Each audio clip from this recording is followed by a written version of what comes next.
Di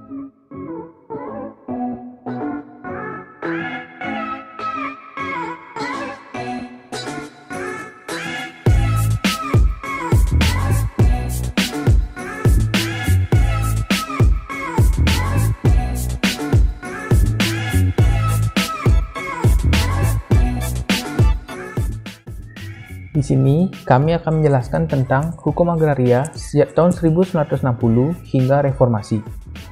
Dengan dikeluarkannya UPA, maka Indonesia resmi memiliki hukum agraria yang sifatnya nasional.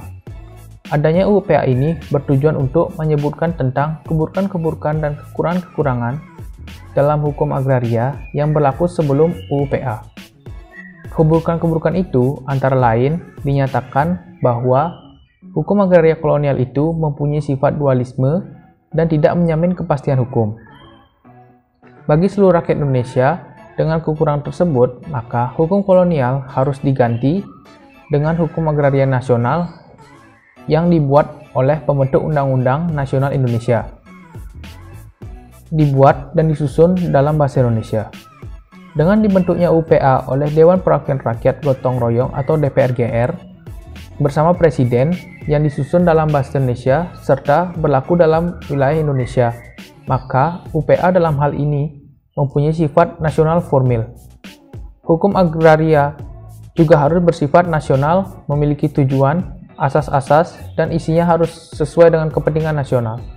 Dalam hal ini, UPA menyatakan bahwa konsiderannya di bawah kata berpendapat bahwa hukum agraria yang baru itu harus: pertama, didasarkan atas hukum adat tentang tanah. Kedua, sederhana. Tiga, menjamin kepastian hukum bagi seluruh rakyat Indonesia. Empat, tidak mengabaikan unsur-unsur yang bersandar pada hukum agama.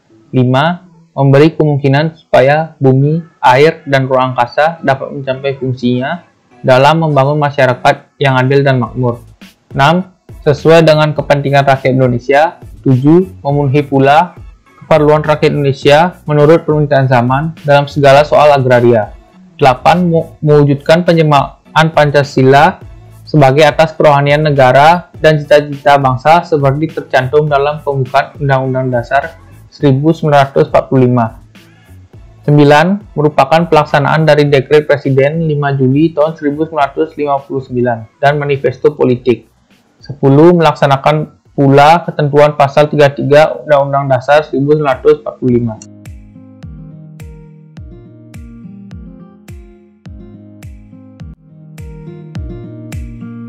Peraturan yang dicabut oleh Undang-Undang Pokok Agraria atau UPA. Dicabutnya berbagai peraturan UPA dan menyatakan hukum adat sebagai hukum agraria nasional adalah dalam rangka mewujudkan kesatuan dan kesederhanaan hukum tersebut. Diktum pertama dari UPA berupa pencabutan peraturan hukum agraria lama karena peraturan-peraturan ini dianggap tidak sesuai dengan alam bangsa Indonesia yang sudah merdeka dan berdaulat, sehingga banyak menimbulkan berbagai persoalan. Contohnya seperti yang pertama, Agraris Wet STB tahun 1870 nomor 55. Sebagian termuat dalam pasal 51 IS STB tahun 1925 nomor 447.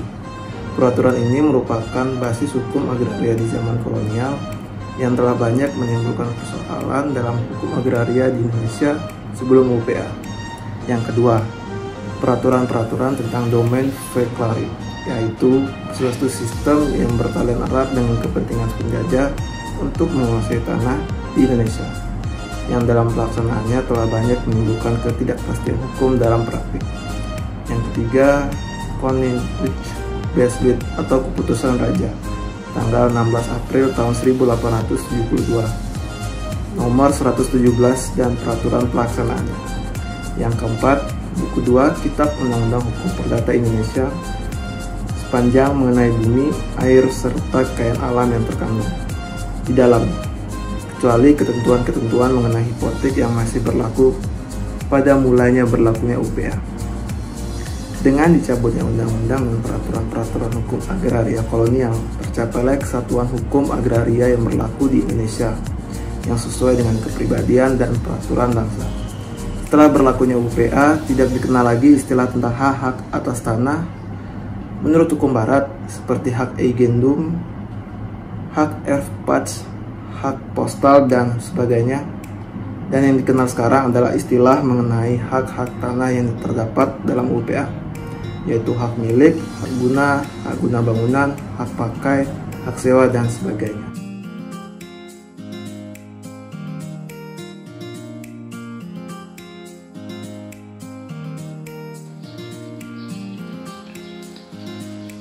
Tujuan Hukum Agraria Nasional.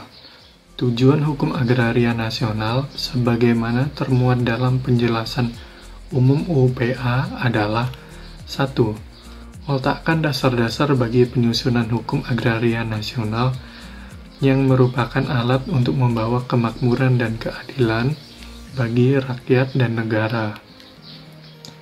Kedua, meletakkan dasar-dasar untuk mengadakan kesatuan dan kesederhanaan hukum pertanahan. Pembinaan hukum agraria nasional harus diarahkan pada terciptanya unifikasi hukum, yaitu berlakunya satu sistem hukum. Untuk pembentukan hukum agraria nasional didasarkan pada hukum adat. Karena hukum adat adalah hukum sebagian besar masyarakat di Indonesia, dan hukum adat juga sebagai landasan dasar hukum agraria nasional seperti yang disebutkan di dalam pasal 5 UU PA.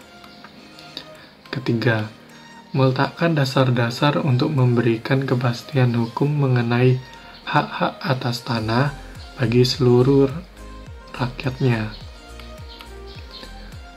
Untuk memberikan kepastian hukum dilakukan dengan cara mengadakan pendaftaran tanah yang bersifat rekadaster dan melaksanakan konversi hak-hak atas tanah yang sesuai dengan ketentuan hukum agraria nasional.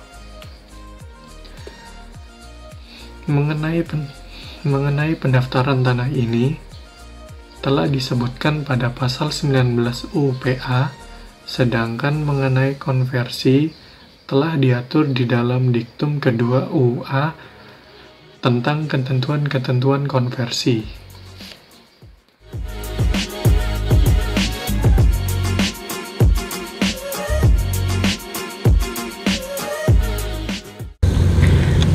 Asas-asas dalam Undang Pokok Agraria ada 8, dan asas-asas ini timbul dikarenakan adanya pelaksanaan UPA. Asas yang pertama yaitu asas kenasionalan.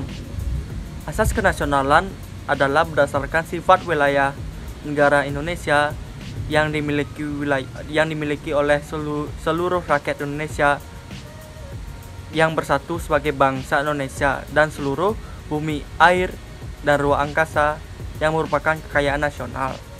Yang kedua adalah asas tingkatannya tertinggi, yaitu dari bumi, air, dan ruang angkasa atau kekayaan alam yang terkandung di dalamnya dikuasai oleh negara.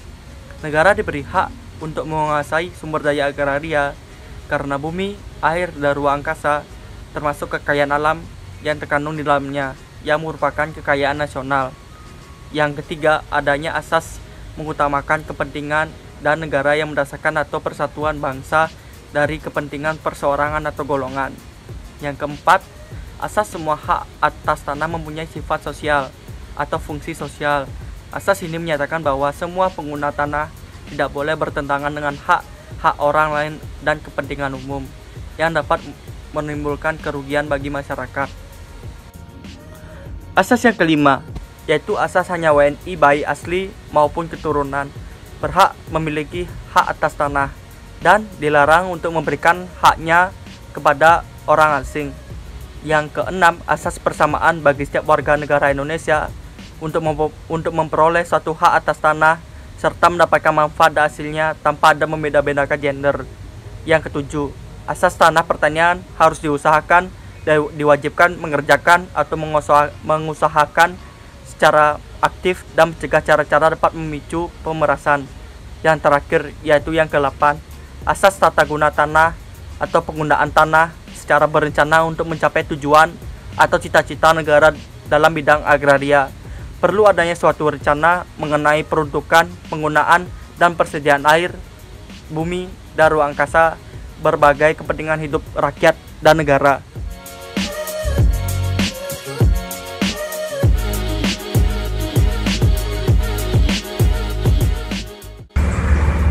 Baik, jadi di sini saya akan membawakan materi nilai-nilai Pancasila dalam Undang-Undang Pokok Agraria. Undang-Undang Pokok Agraria atau bisa disingkat UU-PA dibentuk pada tahun 1960.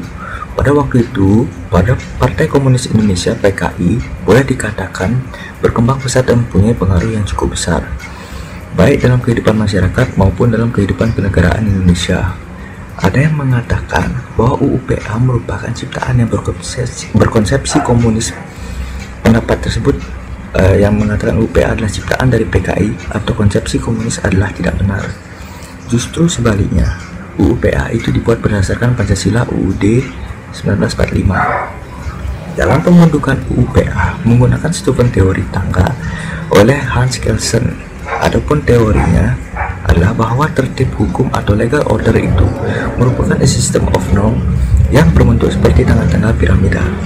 Pada tiap tangga terdapat kaidah norms, dan di puncak piramida tersebut terdapat kaidah yang disebut dasar gonom. Berdasarkan teori Stephen, maka dasar berlaku dan legalitas UU-PA dapat dijelaskan bahwa Pancasila dengan kelima silanya tercantum pada alinea keempat pembukaan UUD 1945. Pembukaan UUD 1945 merupakan bagian tidak terpisahkan dengan batang tubuh UUD 1945, atau dengan kata lain, keduanya merupakan suatu kesatuan tidak dapat dipisah-pisahkan. Dalam salah satu pasal UUD 1945 adalah pasal 33 ayat 3 yang menyatakan bahwa bumi, air, kekayaan alam yang terkandung di dalamnya dikuasai oleh negara dan dipergunakan untuk sebesar-besar kemakmuran rakyat. Dengan menggunakan Stephen teori dari Hans Kelsen, UU-PA dan peraturan pelaksanaannya itu bukanlah ciptaan PKI atau berkonsepsi komunis, melainkan ciptaan bangsa Indonesia berdasarkan Pancasila sebagai dasar falsafah negara dan Undang-Undang Dasar 1945 sebagai dasar konstitusional kehidupan bernegara dan berbangsa. Ketentuan dalam UU-PA menunjukkan bahwa UU-PA didasarkan pada Pancasila dapat dijelaskan sebagai berikut.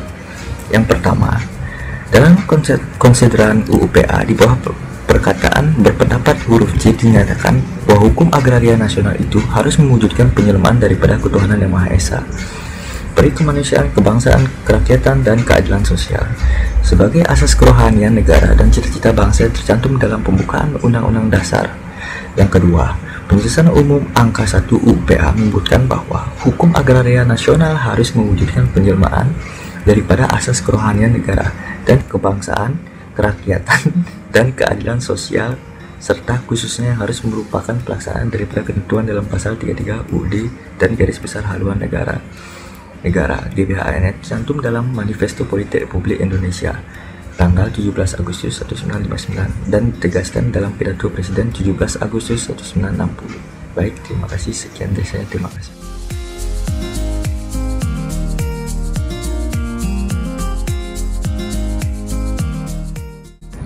UU-PA didasarkan pada hukum adat.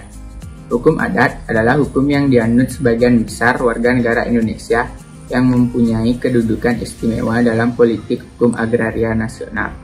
Dalam pembangunan hukum agraria nasional diarahkan pada berlakunya unifikasi hukum. Dalam rangka unifikasi hukum tersebut, hukum adat dijadikan dasar pembentukan hukum agraria nasional. Di dalam UU-PA terdapat beberapa penyebutan hukum adat sebagai dasar pembentukan hukum agraria nasional, yaitu yang pertama, konsideran di bawah perkataan atau berpendapat. Yang kedua, penjelasan umum angka 3. 3. Pasal 5 dan penjelasannya. Yang keempat, penjelasan pasal 16.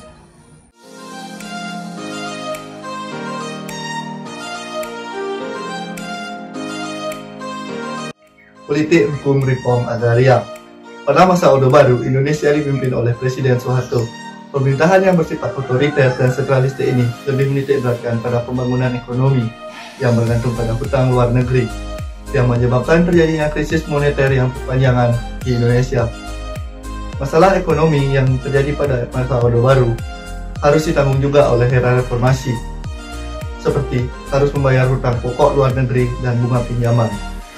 Akibat kelamnya krisis yang dialami Indonesia, maka perlu adanya reform hukum agraria dalam perwujudan akses terhadap perolehan dan pemanfaatan tanah yang maksimal. Di saat masih terjadi kepentingan dan ketidakadilan di dalamnya, reform agraria juga dilakukan dalam perwujudan pasal 33 ayat 3 Undang-Undang Dasar Negara Republik Indonesia. Maka dari itu, reform hukum agraria tidak bisa ditunda lagi.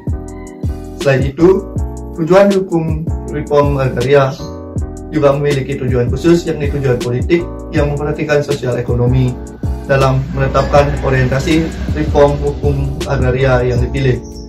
Dalam usaha mencapai keadilan akses dan pemanfaatan tanah, reform agraria harus memiliki nilai-nilai Pancasila yang dijabarkan. Tanah harus diperlukan sebagai karunia Tuhan yang dimanfaatkan secara wajar dan adil untuk generasi yang sekarang dan generasi yang akan datang, serta mendapat jaminan hukum dan perlindungan hukum.